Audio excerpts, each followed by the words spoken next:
his speech is Traits of the Greats. Let's welcome Mark to the podium.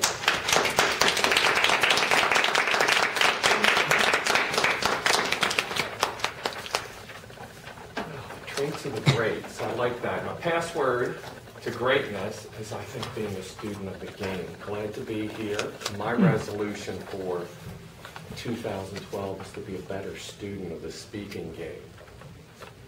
Now remember the last time you heard a really great speech? A really great speech. You were on the edge of your seat. You just couldn't wait to hear what was next. What were the traits that speaker had? What are the traits in general of a great speaker? Positive. A good one. He involved the audience. Involve the audience. Very good. Andy, you have something on your mind. It's gone. They were attractive. That'll work. The topics that I picked out, we hit on those, and one of them is control. As they say, having control. They involve the audience. They control the flow. Sometimes we're not in control up here. We get nervous and we go into what's called a fight or flight response. That's what happens with your nerves.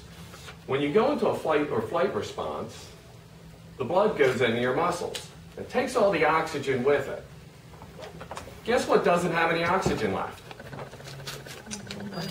Your brain. That's why when you get into a fight or flight, you take short breaths and all your oxygen's in your muscles. So you need to counteract that because you don't think clearly when you have no oxygen in your brain. I picked this one up from Jim Gordon of Successful Life Sailing. He says take a deep, slow breath at the beginning, push a little oxygen into your brain, and counteract that fight or flight response. I go to my happy place. This is what I work on. I think of being at the beach. I come out at the beach, you notice the waves come in, and then they go back out. Too often you'll see a speaker come out and just never pause. I like to think I'm at the beach. I come up, take in a little energy from the audience, then come out with my opening. Step back. A little feedback and energy from the audience, go into my first story. So the waves are coming back and forth on the beach. It's another technique I could tell you about, but it's a trade secret. I won't go into that one. So we're going to go into another one, which is confidence. How many people like to see a confident speaker? Very good. Everybody likes that. When are you most confident up here? When you know your topic. When you know your topic very well, and that when you're passionate about it.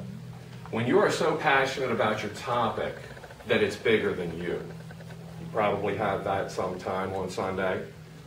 And you're so passionate, you become lost in it. You're not sitting there, what are they thinking of me? They're looking at me.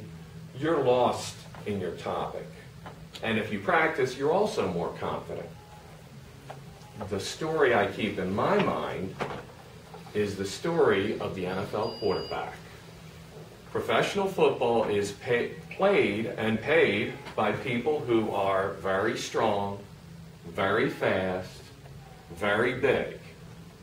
They get paid a lot of money, millions and millions of dollars, because they're so big, they're so strong, they're so fast.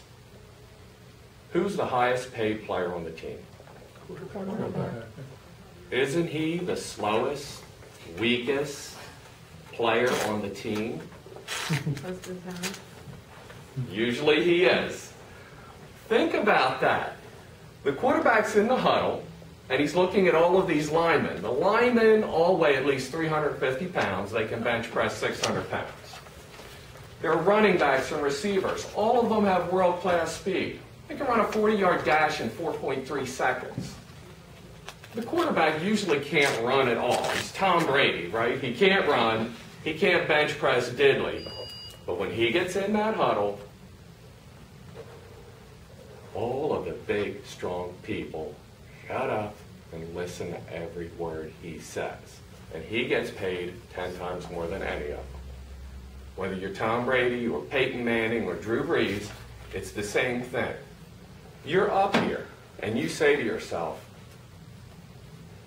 there's people in that audience that are more experienced than me at speaking. They're more experienced than me at business. They're richer than me. They have better degrees than I have. They're smarter than me. Who cares? You're the quarterback. Strap your helmet on and have fun. The other secret that I have come across, and very few people can articulate this, world champion 1999 of Toastmasters, Craig Valentine. Has anyone ever heard of him or heard him speak? He comes very, very close to it. I don't know if I should give it to you. It's a trade secret. I don't know if I should leave the room. Because I don't know who will leave the room. I don't know you folks that well. You're my friends, but I don't know you that well. I don't know if I should tell you or not, because it's dangerous. When I learned this secret, it changed my personal life, changed my business life, changed my speaking life. But if it's in the wrong hands, it can be used to hurt people. So I don't know if I want to go. What do you, I don't know. You hurt people, you do that. Do you want to know what it is? Of course. You really want to know what it is? You just heard it. Okay. It's called teasing the audience. Don't give them the information too early. Otherwise known as challenge. Make yourself a challenge so they can try to pull the information out of you. Don't give it up too quickly or teasing your audience. Hardest one to master. But when you do it, people will be on the edge of their seats. So it's really 3 C's, easy to remember. Confidence, control, and challenge. And as a little takeaway before I leave, would you like to hear one last tip? Always leave them asking for more. Madam Toastmaster.